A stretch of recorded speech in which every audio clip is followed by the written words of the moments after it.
నమస్తే రమగారు. నమస్తే రమగారు, ఏదైనా చిన్న కథ చెప్తారా? మామూలుగా మనం ధన వ్యామోహం, ధన మదం అలాంటి పదాలు వింటాం.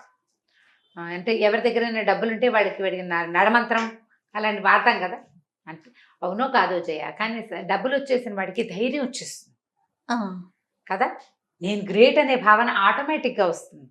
ఎందుకంటే వాడు ఏదైనా కొనగలుగుతాడు. డబ్బుతో పాటు వచ్చేస్తుంది అంటారా? ఆటోమేటిక్గా డబ్బు అపరిమితమైన ధైర్యాన్ని ఇస్తుంది జయ. ఏదైనా చేసేస్తాడు. దానికి పంచతంత్రంలో ఒక కథ చెప్తా, పెద్ద కథ, చిన్న బ్రీఫ్గా మ్యాటర్ చెప్తా. ఎలుక ఒకటి పైనున్న కుండని ఇక్కడి నుంచి ఎగిరి అందుకుంటుంది. మిగిలిన ఎలుకలేవి అందుకోలేవు. ఈ కింద నుంచి ఎగిరి అంత పైకి ఎట్లా అందుకుంటుంది అని అక్కడికి వచ్చిన ఒక సన్యాసి, ఒక ఆయన ఏమంటాడంటే, ఆ ఎలుకది కాదు బలం, అది ఎక్కడుంటుందో అక్కడుంది ఆ శక్తి ఏమిటో. ఇది ఉన్న ప్లేస్ ఏమిటో చూపించు నాకు, దీని బలం ఏమిటో నేను నీకు చెప్తానంటాడు. వెతికితే ఆ ఎలుక నిద్రించే కింద 2 పెద్ద పెద్ద బంగారపు కుండలు ఉన్నాయి. ఎలుక్కి బంగారం విలువేం తెలీదు. ఆ బంగారం నుంచి వచ్చేటువంటి ఆ గొప్పతనం వల్ల దానికి అది వచ్చింది. అంటే ఎలుక పేరు పెట్టాడు, కానీ మనుషులు కూడా అంతే.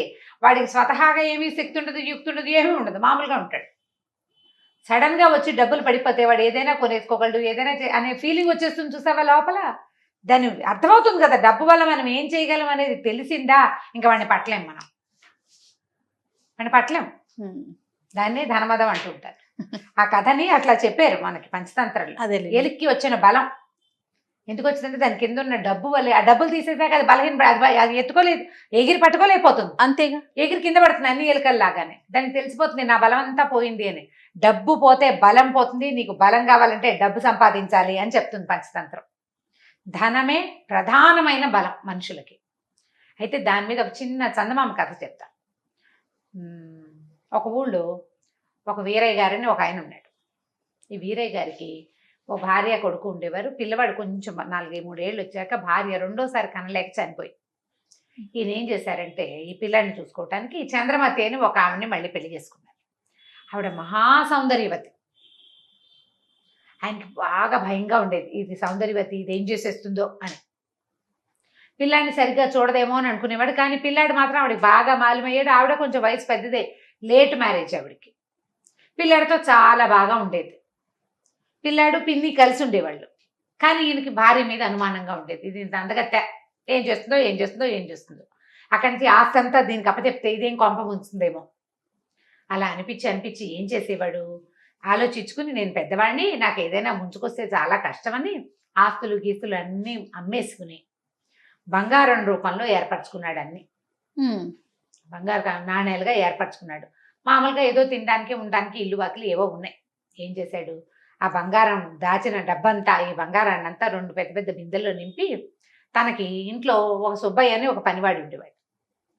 ఆ సుబ్బయ్యని వెంబడి పెట్టుకుని, ఒరే నన్ను కూడా ఎత్తు పెంచావు, నువ్వు ముసలాడివి, నాకంటే అంటే సుబ్బయ్య ఇతనికంటే పెద్దవాడు, తన్ని కూడా ఎత్తుకున్నవాడు అనమాట. నా కొడుక్కి అందజేయాలిరా ఇది ఎలాగైనా, నా పెళ్ళాం మంచిది కాదంటే మంచిదే బాబు అన్నా కూడా ఒప్పుకోకుండా ఏం చేశాడు, దూరంగా ఉన్న ఒక దిబ్బలో పాతి పెట్టాడు. అది ఈ సుబ్బయ్యకి తెలుసు.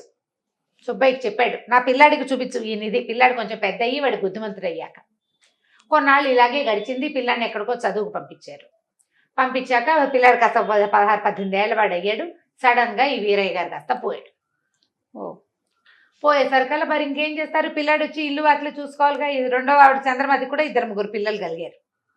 పిల్లలు అన్నయ్య బాగానే ఉండేవాళ్ళు. ఇంటికి వచ్చి చూసుకుంటే ఇంట్లో ఏమీ లేవు, ఏదో ఇల్లు వాకిలి ఉన్నాయి.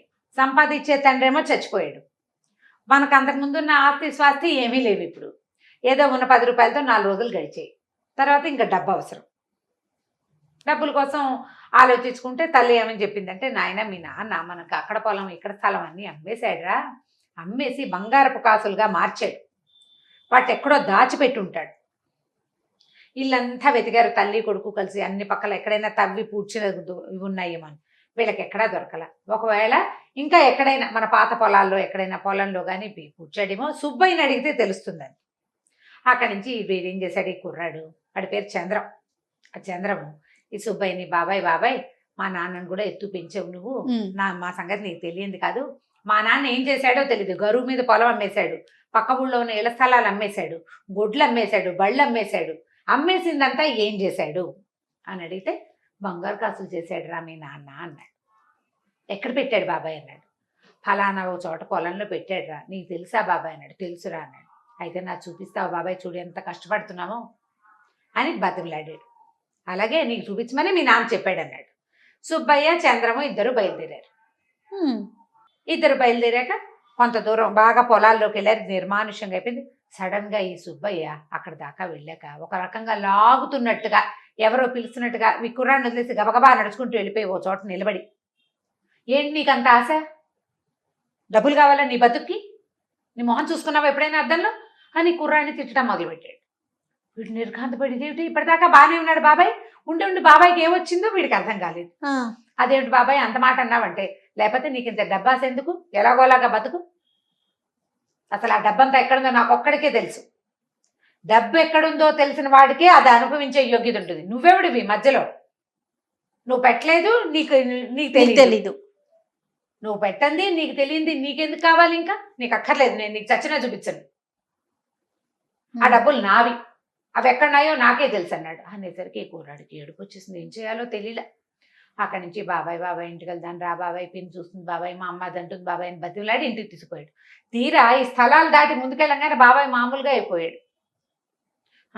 ఏంట్రా బాబు మొహం అలా ఉంది, చేతిలో మొహం కడుక్కొని మొహం కూడా కరిగిచ్చాడు పిల్లడికి. జామకాయలు కోసిపెట్టాడు, తిందామా అన్నాడు. బాగానే ఉన్నాడు. ఇంటికి వెళ్ళాక మామూలుగానే పనిచేస్తున్నాడు, మామూలుగానే ఉన్నాడు. మళ్ళీ ఇంకో రోజు తీసుకెళ్ళాడు. ఆ రెండో రోజు అలాగే తిరగబడి తిట్టిపోసాడు వీడిని, కొట్టబోయాడు కూడాను. అర్థం కాల.